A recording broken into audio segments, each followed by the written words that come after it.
ये आकाशवाणी है। कार्यक्रम कंट्री वाइड में प्रस्तुत है प्रधानमंत्री स्वनिधि योजना, स्वनिधि से समृद्धि पर चर्चा। इसमें भाग ले रहे हैं आर्थिक विश्लेषक शिशिर सिन्हा। कार्यक्रम का संचालन कर रहे हैं हर्षरंजन। प्रधानमंत्री नरेंद्र मोदी ने प्रगति के 42वें संस्करण की बैठक की अध्यक्षता की है। प्रगति केंद्र और राज्य सरकारों को शामिल करते हुए सक्रिय प्रशासन और समयबद्ध कार्यान्वयन से संबंधित आईसीटी आधारित मल्टी मॉडल प्लेटफॉर्म है। इस बैठक में 12 प्रमुख परियोजनाओं की समीक्षा की गई। खास बात यह रही कि प्रधानमंत्री ने स्वनिधि से समृद्धि अभियान के माध्यम से स्वनिधि योजना के लाभार्थियों के परिवार के सदस्यों को सभी सरकारी योजनाओं का लाभ सुनिश्चित करने का निर्देश दिया। स्वनिधि वो योजना है जिनके माध्यम से रेहड़ी पटरी वालों को अपना स्वरोजगार स्थापित करने के लिए 50,000 रुपए तक का लोन सरकार देती है और ये बिना किसी गारंटी के वो लोग ले सकते हैं। सरकार की कोशिश ये है कि ज्यादा से ज्यादा लोग एंटरप्रेन्योरशिप में आए जो गरीब तबका है। इस बारे में बात करने के लिए हमारे पास फाइनेंशियल एक्सपर्ट मौजूद हैं, शिशिर सिन्हा। शिशिर, आपका बहुत बहुत स्वागत है। धन्यवाद। तो हम बात कर रहे थे स्वनिधि के बारे में। स्वनिधि क्या है, यहां से शुरू करते हैं और अब तक आपको क्या लगता है कितना लाभ पहुंच पाया है? देखिए, आप अगर उद्यमिता के अलग अलग स्तर को देखें तो हम उसको मुख्य रूप से 3 स्तर में बांटते हैं। एक बड़े उद्योग हैं, एक जो मझोले, छोटे और अत्यंत छोटे हैं, और एक है जो कि इन दोनों कैटेगरी से बिल्कुल ही अलग है, जिनको आप रेहड़ी पटरी वाले कह सकते हैं, बिल्कुल ही असंगठित है। अब बड़े उद्योग के लिए आसानी क्या होती है कि कोई भी बैंक उनको बुला करके या उनके यहां जा करके उनको लोन देने को तैयार होता है। एमएसएमई के लिए व्यवस्था है, रिजर्व बैंक के लिए प्रायोरिटी सेक्टर लेंडिंग में उनके लिए व्यवस्था है। तो अब बात आती है कि ये जो रेहड़ी पटरी वाले हैं, जो बिल्कुल ही असंगठित क्षेत्र के हैं, इनके लिए क्या व्यवस्था की जाए। आपको याद होगा कि कोविड के समय में सबसे ज्यादा परेशानी अगर किसी क्षेत्र को हुई थी तो वो ये रेहड़ी पटरी वाले होते थे, क्योंकि उनके लिए धंधा बिल्कुल ही चौपट हो चुका था। उनके लिए कहीं से भी कोई साधन मिल नहीं रहा था। तो सरकार ने स्वनिधि, पीएम स्वनिधि योजना की शुरुआत की, जिसके तहत मूल रूप से मकसद ये था कि रेहड़ी पटरी वालों को 10,000 से लेकर के 50,000 रुपए तक का कर्ज जो है, जो बेसिकली वर्किंग कैपिटल के लिए है, वो दिया जाए, और वो भी सब्सिडाइज इंटरेस्ट, और ताकि वो अपने पैरों पर ठीक तरीके से खड़े हो सकें, मतलब धंधे को दोबारा चालू कर सकें। और इसकी पहली ये मार्च 2023 तक ही थी, लेकिन इसको अब बढ़ा दिया गया है, 2024 दिसंबर तक किया गया है। साथ ही प्रधानमंत्री ने जो चीफ सेक्रेटरीज थे राज्यों के, उनसे ये कहा है कि पहचान करें, वो जो टियर 2 और टियर 3 के शहर हैं, वहां स्ट्रीट वेंडर्स जो हैं उनकी पहचान करें और पहचान करके उनको लोन दिया जाए ताकि वो और आत्मनिर्भर बन सकें। इसका फायदा मुझे लगता है कि कई तरीके से होगा। बिल्कुल बिल्कुल। जैसे देखिए, सबसे पहली चीज है कि उस तबके को जिसके लिए संगठित बैंकिंग व्यवस्था से पैसा मिलना बहुत ही मुश्किल है, आप अगर उसकी पहचान करके उनको बैंकिंग व्यवस्था से कर्ज मुहैया कराते हैं तो उनके लिए वो कर्ज सस्ता पड़ता है। अगर वही वो साहूकार या गैर पारंपरिक स्रोतों के पास जाते हैं तो वो काफी महंगा पड़ता है और उनके लिए उतनी रकम का भी इंतजाम नहीं हो पाता जितनी उनकी जरूरत हो। अब यहाँ पर अगर आप टियर 2, टियर 3 सिटीज की बात करें, देखिए हम लोग बड़े शहरों में तो आसानी से रेहड़ी पटरी वालों को पहचान कर पा रहे हैं, लेकिन जो छोटे शहर हैं, कस्बे हैं, अर्ध शहरी, अर्ध ग्रामीण इलाके हैं, वहां पर जो कारोबार कर रहे हैं, वहां पे जो धंधा चला रहे हैं, उनकी पहचान कैसे की जाए, ये सुनिश्चित करने का निर्देश जो है प्रधानमंत्री ने दिया है। अब इसके 2 फायदे हैं। पहला फायदा यह है कि उस कारोबारी को, उस उद्यमी को, क्योंकि वो भी एक उद्यमी है, वो उद्यम चला रहा है। हम लोग उद्यमी का मतलब केवल ये ना समझे कि कोई जो बड़ी कंपनी चला रहा है, एक छोटे स्तर पर भी काम करने वाला उद्यमी है। जी। अब उस उद्यमी को मुख्य धारा से जोड़ा जाए, यानी कि मुख्य जो वित्तीय व्यवस्था है उससे जोड़ा जाए। इससे एक फायदा ये हुआ कि उनके लिए सस्ता और आसान कर्ज मिलेगा, और दूसरी तरफ सरकार के लिए ये पहचानना बहुत ही आसान हो जाएगा कि असंगठित क्षेत्र में जो उद्यमी है उनकी संख्या कितनी है, उनमें कितने लोग काम कर रहे हैं, उनके लिए किस तरह से नीतिगत जो है वो मदद की जरूरत है, और दूसरी तरफ जो कर के बात है, चाहे वो हम लोग जीएसटी की बात करें, वो कैसे हम उनसे सही तरीके से ले पाएं, ये भी सुनिश्चित करना है। तो सरकार और उद्यमी दोनों के लिए ही ये एक फायदे का सौदा है, जिसे हम लोग अंग्रेजी में विन विन कंडीशंस कहते हैं। बिल्कुल। और साथ ही प्रधानमंत्री ने मिशन मोड में स्ट्रीट वेंडरों द्वारा डिजिटल लेन देन को प्रोत्साहित करने और स्वनिधि से समृद्धि अभियान के माध्यम से स्वनिधि योजना के लाभार्थियों के परिवार के सदस्यों को सभी सरकारी योजनाओं का लाभ प्रदान करने के लिए एक अभियान चलाने का भी निर्देश दिया मुख्य सचिवों को। ये बहुत इंपॉर्टेंट बात कही है प्रधानमंत्री ने, क्योंकि अगर जो स्वनिधि के लाभार्थी हैं उन तक सरकार की दूसरी योजनाएं भी अगर पहुंच रही हैं और वहां तक उनका एक्सेस हो रहा है तो वो और अच्छे तरीके से आत्मनिर्भर हो सकेंगे। आपको मैं याद दिलाना चाहूंगा, जब जनधन योजना की शुरुआत हुई थी 2014 में, तो पहले जब शुरुआत हुई तो प्रधानमंत्री जनधन योजना था और उसका जो दूसरा चरण था वो था जनधन से जन सुरक्षा। जनधन से जन सुरक्षा में क्या किया गया, 3 योजनाएं लाई गई, जिसमें जीवन बीमा था, जिसके अंतर्गत दुर्घटना बीमा था और अटल पेंशन योजना था। यानी कि आपको सामाजिक सुरक्षा मुहैया कराना है। तो वित्तीय समावेशन सिर्फ ये नहीं होता है कि आपने उसको बैंक से पैसे मुहैया करा दिए। वित्तीय समावेशन ये भी होता है कि उसका भविष्य हम कैसे सुरक्षित कर सके।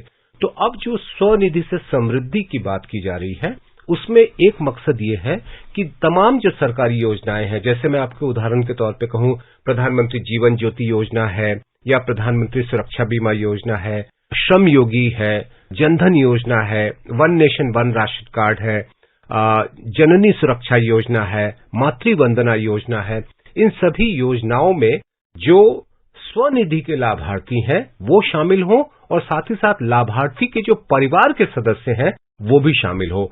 तो अभी तक के जो ताजा आंकड़े बताते हैं कि लगभग जो है 75 लाख लोग इसके लिए योग्य हैं, जिनमें से लगभग 45 लाख को शामिल किया जा चुका है और 42 लाख लोगों के लिए तमाम जो मंजूरी थी, तमाम जो कागजी प्रक्रिया थी वो पूरी की जा चुकी है। तो अब यदि इसे एक मिशन मोड में लिया जाए और उस मिशन मोड में लेकर के तमाम लाभार्थियों को और उनके परिवार के सदस्यों को लाया जाए तो वित्तीय समावेशन के साथ साथ एक सामाजिक सुरक्षा भी जो है वो मुहैया कराना संभव हो पाएगा। स्वनिधि से समृद्धि योजना का सबसे बड़ा मकसद, मूल मंत्र भी स्वनिधि से समृद्धि का यही है। और ये देखें, ये योजना में मैं आपकी टिप्पणी चाहूंगा शिशिर कि कितनी साइंटिफिक तरीके से इसको किया गया है। पहले आपको 10,000 रुपए मिलेंगे और जब ये आप लोन चुका देंगे तो आप बढ़ाकर 20,000 ले सकते हैं और जब वो चुका देंगे इस तरीके से बढ़ते हुए आप 50,000 तक ले सकते हैं। तो इससे एक जो क्रेडिबिलिटी है किसी वेंडर की या जो लोन ले रहा है वो भी सामने आता है और वो एक तरीके से काफी डिसिप्लिन्ड रहता है कि मुझे पैसे लौटाने भी हैं और उसका व्यापार भी बढ़ रहा है। बिल्कुल, देखिए एक चीज क्या होता है कि हम लोग जिससे बैंकिंग व्यवस्था में कहते हैं कि आप कैसे किसी को प्रॉम्प्ट करते हैं कि आप टाइमली रिपे करिए।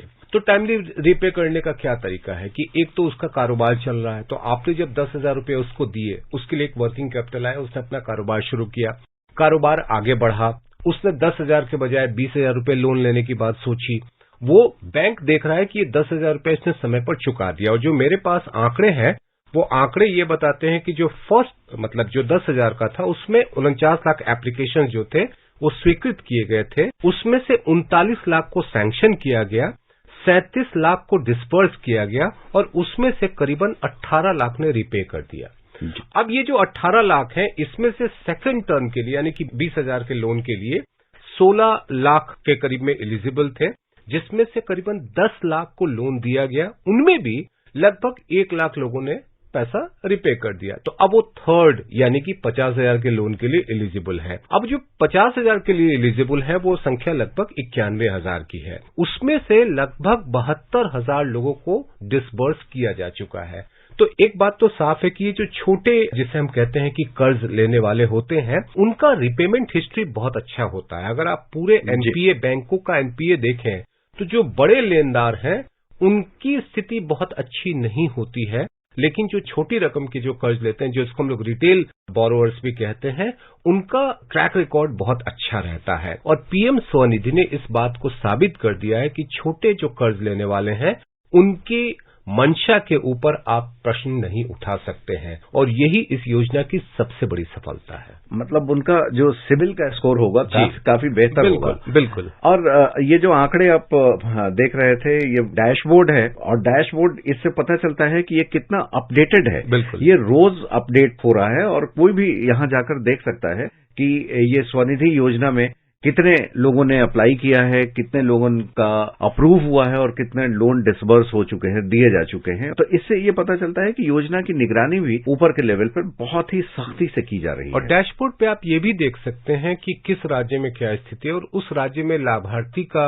जो है उनकी स्थिति क्या है, उनमें से कितने लोगों को मिला है, तो न केवल राष्ट्रीय स्तर पर बल्कि राज्य के स्तर पर और स्थानीय स्तर पर भी आपके लिए संख्या का अंदाजा लगाना मुश्किल काम नहीं है। और सरकार किसी भी योजना को लागू करे, उसमें सबसे बड़ी जरूरत ये होती है कि उस योजना की कामयाबी किस तरीके से है। कामयाबी आप कैसे जान सकते हैं? संख्या से, और जिन्होंने कर्ज लिया है वो वापस दिया कि नहीं। ये सारे आंकड़े आपके पास उपलब्ध हैं जो नियमित तौर पर अपडेट होते हैं। मुझे लगता है इस योजना की एक बड़ी खासियत है। शिशिर, आपने राज्यों की बात की, राज्यों में भी खूब इस योजना का लोग फायदा उठा रहे हैं, यूटीज में उठा रहे हैं। राज्यों का सहयोग पूरा मिल रहा है? देखिए, पहली बात की एक सेंट्रल सेक्टर स्कीम है, तो राज्यों के ऊपर ये कोई दबाव नहीं है कि आपको किसी तरह से कोई वित्तीय संसाधन मुहैया कराने हैं। राज्यों की ओर से परेशानी कब आती है? जब आप कहें कि आपको एक सर्टेन पोर्शन में, जिसको हम लोग सेंट्रली स्पॉन्सर्ड स्कीम कहते हैं, कि 60 या 40, 70, 30, 90, 10 इस अनुपात में आपको पैसे देने हैं, तो राज्य कहते हैं नहीं, हम पैसे कहां से देंगे, हमारे पास पैसे नहीं है। या कई बार ऐसा होता है कि वो हामी भी भर देते हैं, लेकिन आखिरी समय में जो पैसे का भुगतान किया जाना होता है वो नहीं कर पाते हैं।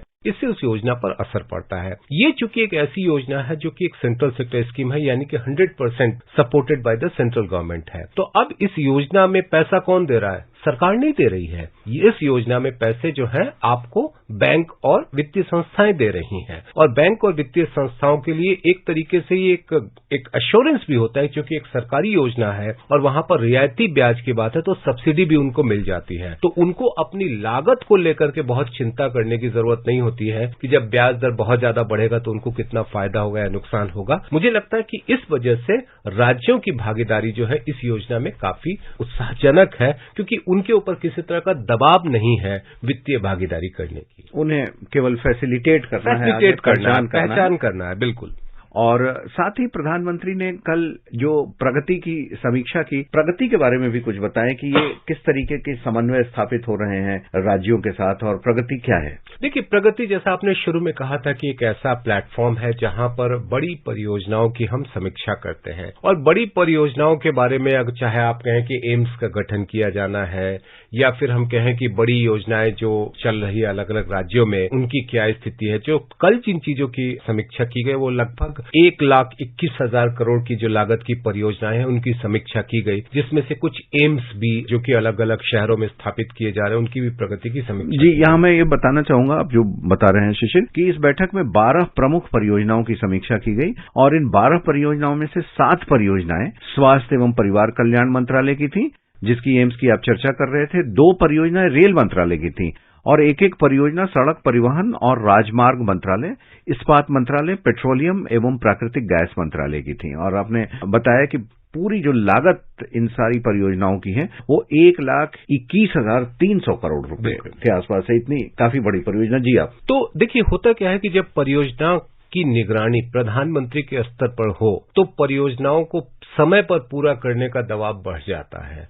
हमारे देश में सबसे बड़ी परेशानी अभी तक यही रही है, और अभी भी है। ऐसा नहीं कि परियोजनाएं सभी बिल्कुल समय पे पूरी हो रही हैं। जो सरकार के ही आंकड़े बताते हैं कि अलग अलग परियोजनाओं में कितनी देरी हो रही है, लेकिन जब प्रधानमंत्री के स्तर पर प्रमुख परियोजनाओं की नियमित तौर पर समीक्षा की जाए प्रगति के तहत, तो उन परियोजनाओं को समय पर पूरा कराना संभव हो पाता है। और उसका एक फायदा यह भी होता है कि जो आपके पास संसाधन है उनका आप बेहतर और आदर्श इस्तेमाल कर सकते हैं। जी शिशिर, हमने बात की प्रगति की, हमने बात की स्वनिधि से समृद्धि अभियान के माध्यम से किस तरीके से लाभार्थी आगे बढ़कर उद्यमी बन रहे हैं, खास करके जो हमारे और उद्यमिता का विकास हो रहा है, और उद्यमिता का विकास हो रहा है। और आपने बहुत सही आकलन किया कि ये एक विन विन सिचुएशन है, दोनों के लिए जीत है। सरकार को जीएसटी की प्राप्ति होगी और उनका अपना उद्यम खड़ा होगा तो धन उनके पास भी आएगा। शिशिर, आकाशवाणी से बात करने के लिए आपका बहुत बहुत धन्यवाद। धन्यवाद।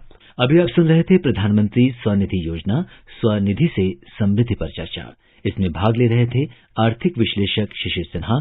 कार्यक्रम का संचालन कर रहे थे हर्ष रंजन। ये कार्यक्रम आकाशवाणी के समाचार सेवा प्रभाग द्वारा प्रस्तुत किया गया। इसे आप हमारे mobile app News on AIR और YouTube channel News on AIR official पर भी सुन सकते हैं। इस कार्यक्रम के संबंध में अपनी प्रतिक्रिया आप हमें ईमेल या व्हाट्सएप के माध्यम से भेज सकते हैं।